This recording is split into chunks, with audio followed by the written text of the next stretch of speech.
வணக்கம். செல்வகுமாரின் அதிகாலை வானிலை ஆய்வறிக்கை. அதிகாரப்பூர்வ வானிலை அறிக்கைக்கு இந்திய வானிலை ஆராய்ச்சித்துறை அறிக்கையை பார்க்கவும். 2025 மே 8 வியாழக்கிழமை அதிகாலை நிலவர வானிலை பதிவு. நேற்றைக்கு பல்வேறு மாவட்டங்களில் கனமழை பொழிந்திருக்கிறது. சேலம் மாவட்டம் பனமரத்துப்பட்டியில 12.5 சென்டிமீட்டர் மழை பொழிந்திருக்கிறது. 125 மில்லிமீட்டர் மழை பொழிந்திருக்கிறது. மேலும் பல மாவட்டங்களில் 8 சென்டிமீட்டர் வரைக்கும் மழை பொழிந்திருக்கு. பல இடங்களில் 5 சென்டிமீட்டருக்கு மேல் மழை பொழிந்திருக்கிறது. அரியலூர் மற்றும் பெரம்பலூர் மாவட்டத்தில் இருந்து டெல்டா மாவட்டங்களுக்குள் நுழைந்த மழை கும்பகோணம் அணைக்கரை பகுதியில் இருந்து மன்னார்குடி வரைக்கும் நல்ல ஒரு மழை பொழிவை காற்று இடி மின்னலுடன் கொடுத்தது. மன்னார்குடியில் 4 சென்டிமீட்டர் வரைக்கும் மழை பொழிந்திருக்கிறது. மேலும் பல்வேறு இடங்களில் நேற்றைக்கு மழை பொழிந்த நிலையில் கிடைக்கப்பட்ட தகவலின் அடிப்படையில் Panamarathupatti 12.5 centimetre, Omalur 7.5 centimetre, Salem 4 centimetre என்று நிறைய இடங்களில் ஏத்தாப்பூர் சிஆர்ஐ 25 மில்லிமீட்டர், சங்கரிதுர்க் என்று இது கிடைக்கப்பட்ட தகவலின் அடிப்படையில் இது இன்னும் நிறைய இடங்களில் மழைப்பிடிப்பு பெரிய பட்டியல் இருக்கிறது. நேற்றைய மழைப்பிடிப்பு இன்றிலிருந்து வானிலை எப்படி அமையப் போகிறது என்கின்ற விரிவான அறிக்கையை பார்ப்போம். தலைப்புச் செய்தியாக கோடை மழை காலமாக போகிறது. இரவு வந்தால் கொட்டப் போகிறது மழை, பரவலாக போகிறது மழை. உங்களுக்கும் கோடை மழை சில இடங்களிலே வயல்களை நிரப்பக்கூட வாய்ப்பு இருக்கிறது. ஆக கோடை மழை அனைத்து மாவட்டங்களுக்கும் அதிகம் இருக்கும் என்று ஏற்கனவே அறிவித்ததை நிரூபிக்கும் வகையில் மே மாத மழைப்பொழிவு அதுவும் மே மாத 2வது 3வது வாரத்திலிருந்து அதிகரிக்கும் என்று தெரிவிக்கப்பட்ட நிலையில் வரக்கூடிய 9ஆம் தேதி நாளையிலிருந்து ஏன் இன்றிலிருந்தே மழைப்பொழிவு படிப்படியாக அதிகரிக்க தொடங்கி இருக்கிறது.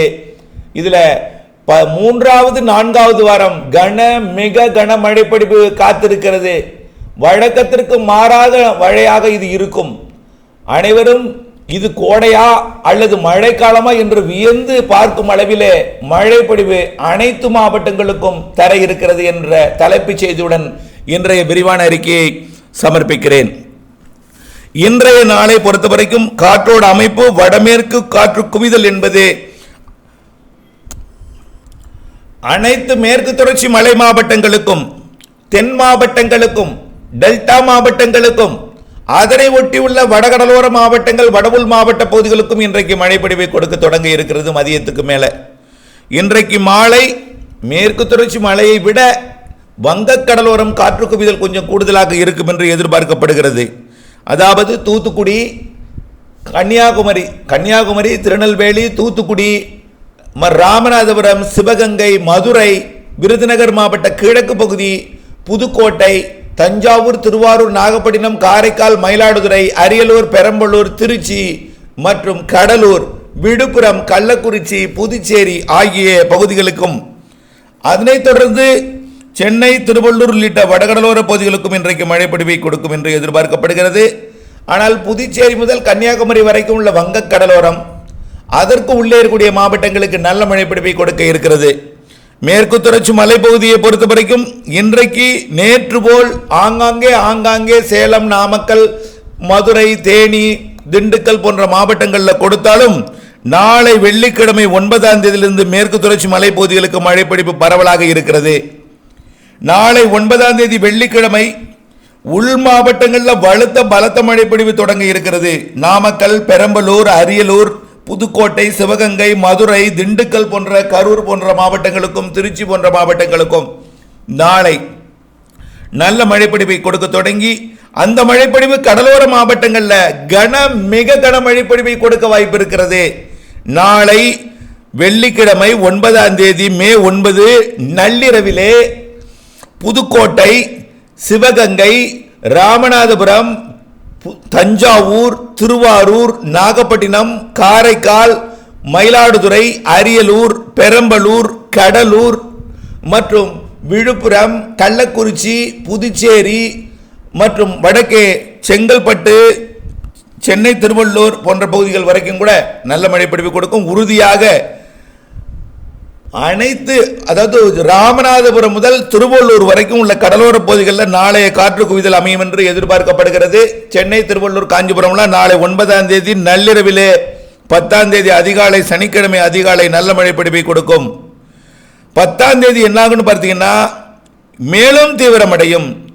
என்ன சார் மேற்கு தொடர்ச்சி மலைக்கு சொல்லவே இல்லையே, மேற்கு தொடர்ச்சி மலை என்னாச்சு என்று கேட்கலாம். ஒரு 2-3 நாட்களுக்கு மேற்கு தொடர்ச்சி மலைப்பகுதிகளில் கொஞ்சம் பரப்பில் குறைந்திருக்கும், ஆனால் மழை இருக்கும். நேற்றைக்கும் மேற்கு தொடர்ச்சி மலைப்பகுதிகளில் விருதுநகர் மாவட்டம், மதுரை மாவட்ட பகுதிகளில், தேனி மாவட்ட பகுதிகளில் 8 சென்டிமீட்டர் வரைக்கும் மழை பொழிந்திருக்கு.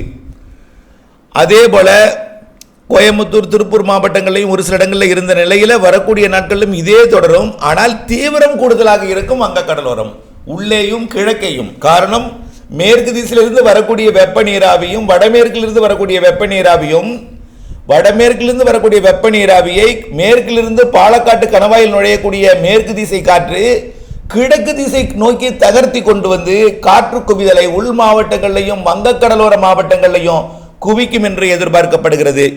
இதனால வரக்கூடிய 12ஆம் தேதி வரைக்கும் கடலோர மாவட்டங்களில் மழை வலுத்திருக்கும். அதே நேரத்தில் கர்நாடக எல்லையோரம், கேரள எல்லையோர மாவட்டங்களுக்கும் மழை தொடங்கும். கூடுதல் குவிதல், கூடுதல் மழை, மிக கனமழை பொழிவு எல்லாம் கடலோர மாவட்டங்களில் நாளையிலிருந்து எதிர்பார்க்கலாம் என்கின்ற தகவலின் அடிப்படையில் 12ஆம் தேதியிலிருந்து மேற்கு தொடர்ச்சி மலைப்பகுதிகளுக்கும் கனமழை பொழிவை கொடுக்க வாய்ப்பு இருக்கிறது. 12ஆம் தேதியிலிருந்து கேரள எல்லையோர மாவட்டங்களுக்கு படிப்படியாக மழைப்பொழிவு அதிகரிக்கும். தென்மேற்கு பருவமழை தொடங்கியது போலவே மாலை வந்துவிட்டால் மழை சாரல் மழையாகவும் மிதமான மழையாகவும் லேசான மழையாகவும் விடிய விடிய கொடுக்கும் அளவிற்கு கூட மழை வாய்ப்பு தெரிகிறது. வரக்கூடிய 14, 15 எல்லாம் வரக்கூடிய 3வது வாரம் 14ஆம் தேதியிலிருந்து 28ஆம் தேதி வரைக்கும் 3வது 4வது வாரம் ஒட்டுமொத்த தமிழ்நாட்டின் அனைத்து மாவட்டங்களுக்கும் சிறப்பானதொரு கோடை மழையை கொட்டை இருக்கிறது. கடலோரமும் மலையோரமும் உள்ளேயும் வடக்கேயும் தெற்கேயும் என்று எந்த இடங்களையும் ஒதுக்காமல் ஒதுக்கி ஒதுக்கி பெய்தாலும் அடுத்தடுத்த மணி நேரங்களிலேயோ அடுத்தடுத்த நாட்களிலேயோ ஒதுங்கி இருக்கக்கூடிய இடங்களுக்கு மழைப்பொழிவை கொடுக்கும் வகையில் வானிலை அமைப்பு அமைய போகிறது. கண்டிப்பாக வரக்கூடிய 15, 16 எல்லாம் கர்நாடக எல்லையோர, ஆந்திர எல்லையோர, கேரள எல்லையோர மாவட்டங்களுக்கு மிக கனமழை பொழிவே தெரிகிறது. உங்களுக்கு எப்பொழுது சொன்னால் புரியாது, அனுபவிக்கும் பொழுது அந்த மழை பொழிவு உங்களுக்கு இது கோடையா மழைக்காலமா என்கின்ற ஒரு வினாவை எழுப்பி கொண்டிருக்கும் அளவிலே உங்களுக்கு அந்த அமைப்பை ஏற்படுத்தும். ஏற்கனவே நீண்டகால வானிலை அறிக்கையில் நாம் சொல்லியிருக்கிறோம், எல் போன்றவைக்கு நிறைய மழை பொழிவை கொடுப்பதற்கு வாய்ப்பு இருக்கிறது. எல் அறுவடையின் பொழுது மழை வாய்ப்பு இருக்கலாம். எந்த நேரத்திலும் இந்த எல் விதைப்பிலிருந்து அது மீட்டெடுத்து அதை உற்பத்தியை விளைபொருள், அதாவது வித்தாக எடுக்கும் வரைக்கும் இடையில பாதிக்கும் மழைப்பொழிவுகள், அச்சுறுத்தும் மழைப்பொழிவுகள் எல்லாம் இருக்கிறது என்று ஏற்கனவே நம்ம சொல்லி இருக்கிறோம். அந்த மழைப்பொழிவு தான் இப்பொழுது வர இருக்கிறது. இதனை கருத்தில் கொண்டு எள் அறுவடை, நிலக்கடலை அறுவடை மற்றும் பயறு, உளுந்து போன்ற அறுவடைகளை விரைந்து முடித்திடவும், விரைந்து பாதுகாத்து பக்குவப்படுத்தி பாதுகாத்திடவும் அன்போடு கேட்டுக்கொள்கிறேன். தொடர்ந்து வானிலை அறிக்கையோடு இணைந்திருங்கள். பல்வேறு விரிவான அறிக்கை, அறுவடை விவசாயிகள் என்று தனித்தனி தலைப்புகளிலே வானிலை அறிக்கை வழங்கப்படுகிறது. அதையும் பார்த்து பயன்பெற அன்போடு கேட்டுக்கொள்கிறேன். இணைந்தே இருங்கள் அப்டேட்ஸுடன். நன்றி.